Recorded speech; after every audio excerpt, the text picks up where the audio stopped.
তার থাবার উপর মাথা রেখে শান্তিতে বিশ্রাম নিচ্ছিল। সারাদিন অনেক ব্যস্ততার পর সে এখন বেশ ক্লান্ত।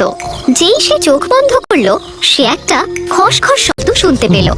সিংহটি আশেপাশে তাকালো, কিন্তু কিচ্ছু দেখতে পেল না। তাই সে চোখ বন্ধ করে মাথা এলিয়ে শুয়ে পড়ল। কিছুক্ষণ পরেই সে আবার একটা খসখস শব্দ শুনতে পেল, এবার অনেক কাছে। আবার সে মাথা তুলে এদিক ওদিক দেখলো, কিন্তু আবারও সে কিচ্ছু দেখতে পেল না।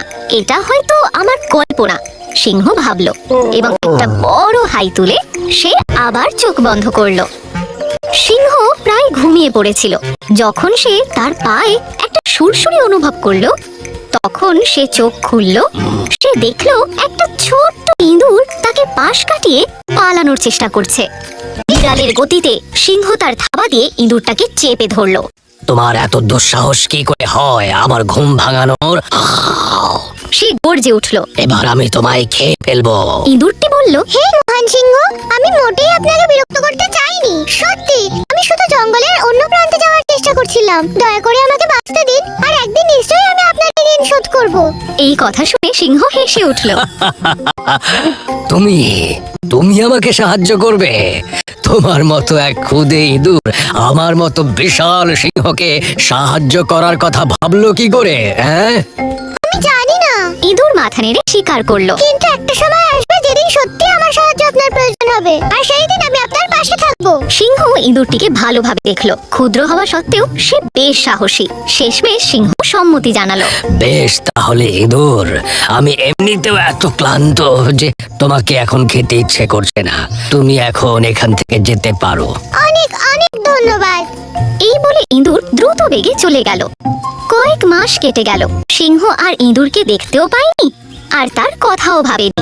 তারপর একদিন যখন সে জলের গর্তের দিকে যাচ্ছিল, সিংহ একটি ফাঁদে পা দিয়ে ফেলে। তার চারিদিকে একটা জাল লাফিয়ে ওঠে, যা তাকে আষ্টে পৃষ্ঠে বেঁধে ফেলে। বাঁচাও, বাঁচাও, বাঁচাও! কেউ কি আছো যে আমাকে সাহায্য করতে পারো? আমি এটার মধ্যে আটকে পড়েছি। সিংহ এপাশ ওপাশ করে বেরোনোর চেষ্টা করলো, কিন্তু সে আরো জড়িয়ে পড়লো। বেরোনোর কোনো উপায় ছিল না। ভয় ভয় সে আশেপাশে তাকালো, আর আশ্চর্য হয়ে ভাবতে লাগলো যে কে এই ফাঁদ পেতেছে। তারপর ঝোপঝাড়ের মধ্যে থেকে সে একটা ছোট্ট খসমর শব্দ শুনতে পেল। ওখানে কে আছে? সিংহ ভয় বলে উঠলো। ঝোপের মধ্যে থেকে সেই ইঁদুর বেরিয়ে এলো। ও শক্তিশালী সিংহ, ইঁদুর বলল, আমি দেখতে পাচ্ছি যে আপনি আটকে পড়েছেন। ভয় পাবেন না, সাহায্যের প্রতিশ্রুতি দিয়েছিলাম সেটা পালন করব। দ্রুত সিংহের উপর উঠে ইঁদুর কুটকুট করে জালটা কাটতে শুরু করলো।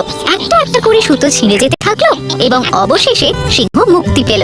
আনন্দে সিংহ জোরে গর্জন করে উঠলো। তারপরে নিচে ইঁদুরের দিকে তাকালো। সে বলল, ধন্যবাদ ছোট্ট ইঁদুর, তুমি প্রতিশ্রুতি দিয়েছিলে যে যদি আমার কখনো প্রয়োজন হয় তবে তুমি আমাকে সাহায্য করবে, আর তুমি তোমার কথা রেখেছো। আমি এটা কোনোদিন ভুলবো না। সিংহ শিখলো যে ছোট বড়কে এবং দুর্বল সবলকে সাহায্য করতে পারে, আর এই শিক্ষা সে সারা জীবন বহন করে যেতে লাগলো।